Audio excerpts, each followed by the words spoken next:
Hyderabad secretariat దగ్గర నిర్మించిన అమరుల స్మృతివనం 125 అడుగుల అంబేద్కర్ విగ్రహాన్ని చూసేందుకు అనుమతించాలని కోరుతున్నారు విజిటర్స్. పనులు పూర్తయినా ఎందుకు అనుమతించడం లేదని ప్రశ్నిస్తున్నారు. ఎంతో దూరం నుంచి వచ్చి తమను అమరుల స్మృతివనం అంబేద్కర్ విగ్రహాల దగ్గరికి అనుమతించాలని కోరుతున్నారు పబ్లిక్. ఇదే అంశంపై ట్యాంక్ బండ్ నుంచి మరింత సమాచారం నరేష్ అందిస్తారు.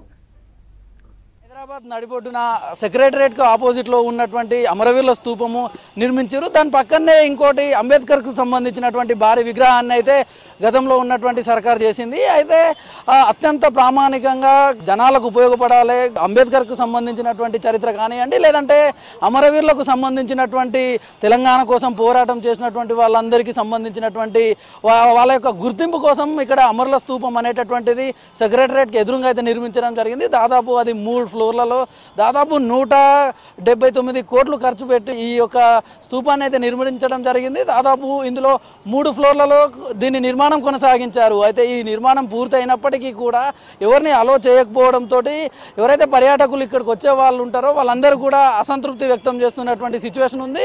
అయితే చాలా దూర ప్రాంతాల నుంచి వీటన్నిటిని చూడడానికి హైదరాబాద్లో ఉన్నటువంటి ప్రముఖంగా ఉన్నటువంటి కట్టడాలను చూడడానికి వచ్చినటువంటి పర్యాటకులు ఎవరైతే ఉన్నారో వాళ్ళందరూ కూడా ఇవి ఓపెన్ చేస్తే బాగుంటుంది. ఈ స్మృతివనం ఏదైతే ఉందో 3 ఫ్లోర్లలో దీన్ని నిర్మాణం చేశారు. అందులో వచ్చేసరికి ఆ మధ్యలో సెమినార్ హాల్ కూడా ఉంటుంది. దాంతోపాటు ఏదైతే ఈ జ్యోతి ఏదైతే ఉంటుందో అమరులకు గుర్తింపుగా కట్టినటువంటి జ్యోతి నిరంతరం అది వెలుగుతా ఉండే విధంగా అయితే ఏర్పాట్లు చేశారు. అక్కడ వెళ్ళడానికి కూడా అవకాశం ఉంటుంది.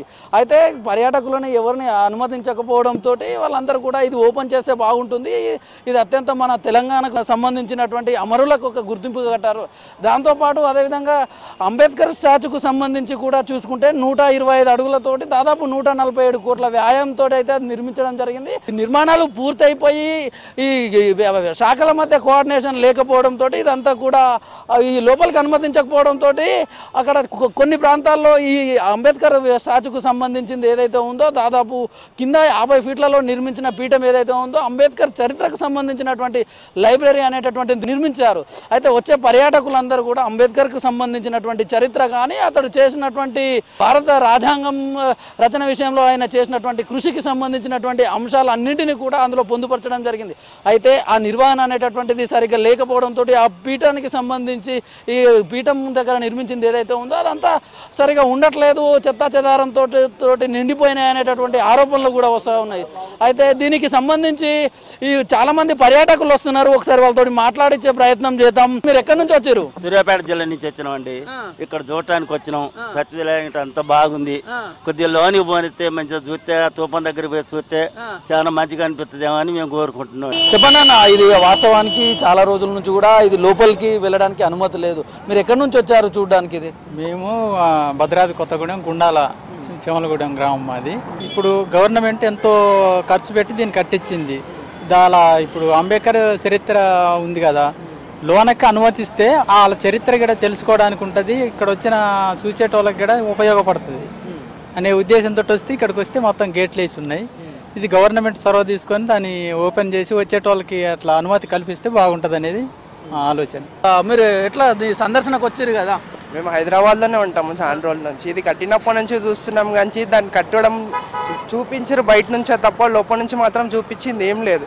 లోపల లైబ్రరీ ఉందని చెప్తారు. ఆయన పుట్టినప్పటి నుంచి ఆయన పెరిగినప్పటి దాకా మొత్తం చరిత్రతో పాటు ఫొటోస్ గిటోస్ అన్నీ ఉన్నాయని చెప్తారు కానీ దాన్ని చూడనిస్తే బాగుంటుంది. ఇప్పుడు స్కూల్ పిల్లలు ఉన్నారు, వేరే వాళ్ళు ఉన్నారు. ఇప్పుడు ఆయన గురించి ఒక ఇంత పెద్ద విగ్రహం కట్టించినప్పుడు వాళ్ళు కూడా విజిట్ చేస్తే పిల్లలు చూస్తారు, ఆయన గురించి తెలుసుకుంటారు. ఇప్పుడు బుక్కులలో చూసేదానికంటే ఇక్కడికి వచ్చి ఇంత పెద్ద స్టాచ్యూ చూసి లోపల దాని గురించి తెలుసుకొని లైబ్రరీ పుస్తకాలు ఏమున్నాయి దాని గురించి ఎక్స్ప్లెనేషన్ ఇచ్చి ఒక గైడ్లైన్ పెట్టి లోపల ఈయన ఇప్పటి నుంచి ఇట్లా ఉన్నది, ఈ ఫొటోస్ ఈయన గురించి ఇట్లా ఉన్నది ప్రతి ఒక్కటి తెలిస్తే వాళ్ళకి యూస్ఫుల్ ఉంటుంది. ఇప్పుడు ఎక్కడెక్కడి నుంచో చూడడానికి వస్తారు. వచ్చేది ఎందుకు? చూడడానికి లోపల ఏముందో తెలుసుకోవడానికే కదా. అంత దూరం నుంచి వచ్చినాక గేట్లు వేసేసి మూసేసి పెట్టేస్తే దానికి ఏం లాభం? ఇంత పెద్ద కట్టడం కట్టించి ఏం లాభం లేదు కదా దాని గురించి. అన్న చెప్పండి, ఎక్కడి నుంచి వచ్చారు మీరు ప్లేస్ చూడడానికి? మేము కరీంనగర్ నుంచి వచ్చాము. మా ఫ్రెండ్ ఢిల్లీ నుంచి వచ్చాడు. ఇక్కడ ఇది ఉంది అని చెప్పి చూపెట్టడానికి వచ్చి ఇక్కడ అంబేద్కర్ గారి లోపల లైబ్రరీ ఉంది. ఆయన ఏమేం చేశాడు, ఏమేం సాధించారు అనేది చదవడానికి అంతా ఉండి కూడా ఇక్కడ ఎటువంటి లోపలికి పోదామంటే గేట్లకు లాకులు. స్వాతంత్ర సమరయోగి మన కాన్స్టిట్యూషన్ రాసిన మన దేశాన్ని రూపుదిద్దిన కార్యకర్త ఆయన. ఆయన గురించి చదువుకోనికి లైబ్రరీ పెట్టి ఇప్పుడు దీన్ని ఎందుకు మూసేసినట్టు? అయితే పర్యాటకులు కూడా ఇది ఏవైతే ఉన్నాయో చారిత్రాత్మకంగా ప్రముఖమైనటువంటి కట్టడాలు కట్టిన ఏవైతే ఉన్నాయో వాటి అన్నిటికీ అనుమతిస్తే మేము కూడా ఈ చరిత్ర తెలుసుకునే అవకాశం ఉంటుందని అభిప్రాయాన్ని వాళ్ళం వ్యక్తం చేస్తూ ఉన్నారు. వీటన్నిటిని కూడా ఓపెన్ చేసి అనుమతించాలని పర్యాటకులు కోరుతూ ఉన్నారు. కెమెరామెన్ సైదులతో నరేష్, V6 న్యూస్, హైదరాబాద్.